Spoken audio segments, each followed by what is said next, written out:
সুস্বাগতম সকলকে। আজকের এই ভিডিওটি মূলত যারা 2024 এবং 26 এই সেশনে কলকাতা বিশ্ববিদ্যালয়ের আন্ডারে অ্যাডমিশন নিতে চাও, পিজি অ্যাডমিশন নিতে চাও, মূলত তাদের উদ্দেশ্যেই আজকের এই ভিডিওটি।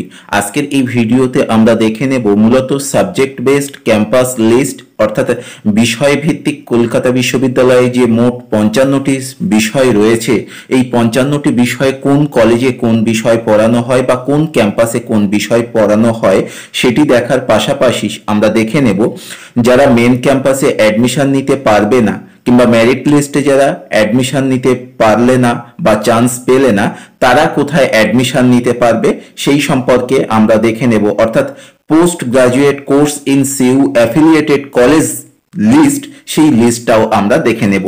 চলো তাহলে শুরু করা যাক। প্রথমেই আমরা দেখে নেব ক্যালকাটা ইউনিভার্সিটির আন্ডারে কোন কোন ক্যাম্পাসে কোন কোন বিষয় পড়ানো হয়।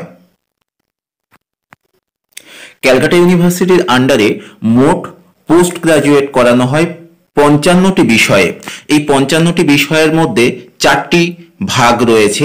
একটি হলো কলেজ স্ট্রিট ক্যাম্পাস, একটি হলো রাজাবাজার ক্যাম্পাস, আরেকটি হলো আলিপুর ক্যাম্পাস, আরেকটি বালিগঞ্জ ক্যাম্পাস।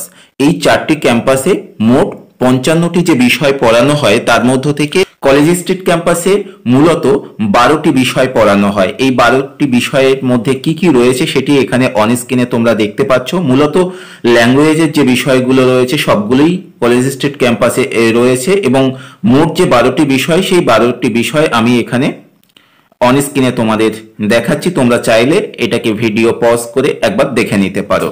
এরপরে আমরা যাব আলিপুর ক্যাম্পাস। আলিপুর ক্যাম্পাসে মূলত যে 13টি বিষয় পড়ানো হয় সেই 13টি বিষয়ও এখানে রয়েছে।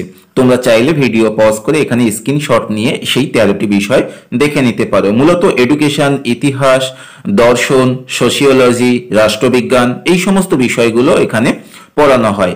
এবারে আমরা রাজাবাজার সায়েন্স ক্যাম্পাস যেটি রয়েছে, এই সায়েন্স ক্যাম্পাসেও কিন্তু মূলত প্রায় 13টি বিষয় পড়ানো হয়। এই 13টি বিষয়ের মধ্যে কি কি রয়েছে সেগুলো তোমরা এখানে দেখতে পাচ্ছ। ম্যাথমেটিক্স, ফিজিক্স, ফিজিওলজি, কেমিস্ট্রি এই সমস্ত বিষয়গুলো মূলত এখানে পড়ানো হয়।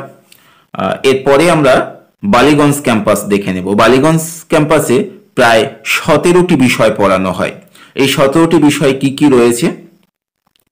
Agricultural science, anthropology, biochemistry, botany, geography, এইভাবে তোমরা এখানে স্ক্রিনশট নিয়ে দেখতে পারবে 17টি বিষয়।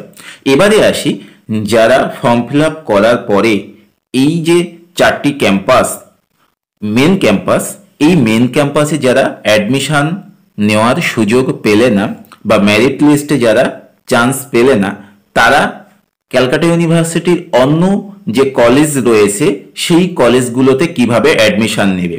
এ প্রসঙ্গে বলে রাখি, যখন তোমরা ফর্ম ফিল আপ করবে সেক্ষেত্রে মেন ক্যাম্পাসের পাশাপাশি অন্যান্য ক্যাম্পাসগুলো তোমরা পছন্দ করার সুযোগ পাবে। অর্থাৎ অন্যান্য যে সমস্ত কলেজে পিজি বা পোস্ট গ্রাজুয়েট বা এমএ করানো হয় সেই সমস্ত কলেজের নামগুলোও তোমরা সেখানে দেখতে পাবে।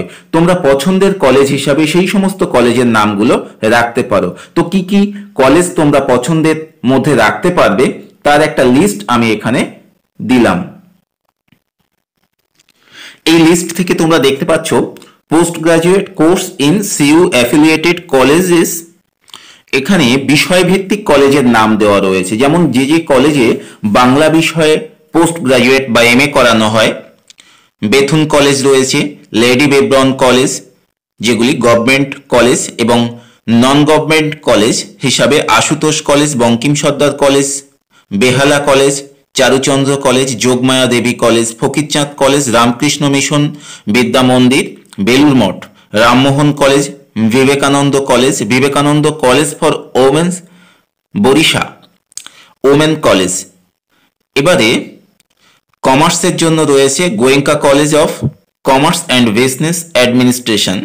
নন গভর্নমেন্ট কলেজ হিসাবে রয়েছে Bhawanipur education society college, Fakirchand college, নববালিগঞ্জ মহাবিদ্যালয়, নেতাজি নগর কলেজ, শিবপুর দীনবন্ধু ইনস্টিটিউশন। এইভাবে সাবজেক্ট অনুযায়ী দেখো আলাদা আলাদা কলেজ রয়েছে। এডুকেশনের জন্যও রয়েছে ফকিরচাঁদ কলেজ। এবার একই কলেজের নাম বারবার আসছে একটাই কারণে, বিষয় ভিত্তিক হিসাবে রয়েছে। যে বিষয় সেই কলেজে পড়ানো হয় সেই হিসাবেই এখানে নামগুলো রয়েছে, অর্থাৎ একই কলেজের নাম আলাদা আলাদা বিষয় হিসাবে তোমরা পেয়ে যাবে। যেমন আগে আমরা যে বাংলা পড়ানো হয় যে কলেজের নামগুলো বলেছি, ইংলিশের ক্ষেত্রেও কিন্তু সেই সমস্ত অনেক কলেজেরই নাম রয়েছে, যেমন Bethune college, lady Brabourne college, Maulana Azad college. এই জায়গাগুলোতে বা এই কলেজগুলোতে কিন্তু পোস্ট গ্রাজুয়েট করানো হয় ইংরেজি বিষয়ের উপর। এছাড়া ইতিহাস বিষয়ে যে কলেজগুলোতে মাস্টার ডিগ্রি করানো হয়, Behala college, Fakirchand college, Vivekananda college. Journalism and mass কমিউনিকেশনের জন্য ওমেন্স কলেজ রয়েছে। এমবিএ এর জন্য গভর্নমেন্ট কলেজ রয়েছে, Goenka college of commerce and business administration. এরপর ফিলোজফি পড়ানো হয় বিজয় কৃষ্ণ গার্লস কলেজে। পলিটিক্যাল সায়েন্স গভর্নমেন্ট কলেজ রয়েছে lady Brabourne college. Non government college Basanti Devi college. Sanskrit main campus ছাড়াও সংস্কৃত কলেজেও সংস্কৃত পোস্ট গ্রাজুয়েট বা এমএ করানো হয়। নন গভর্নমেন্ট কলেজেস হিসাবে রামকৃষ্ণ মিশন বিদ্যা মন্দির, বেলুর মঠ, বিজয় কৃষ্ণ গার্লস কলেজ। এই মোটামুটি মেন ক্যাম্পাস ছাড়াও যতগুলো ক্যাম্পাসে বা যতগুলো কলেজে পোস্ট গ্রাজুয়েট করানো হয় তার একটি লিস্ট। আশা করি আর এক সপ্তাহের মধ্যেই ক্যালকাটা ইউনিভার্সিটি ফর্ম প্রকাশ করবে এমএর অ্যাডমিশন নেওয়ার জন্য, তখন আরো বিস্তারিতভাবে আলোচনা করা যাবে। আজকের এমএ অ্যাডমিশন সংক্রান্ত সংক্ষিপ্ত আলোচনা এখানেই সমাপ্ত করছি। ধন্যবাদ সকলকে।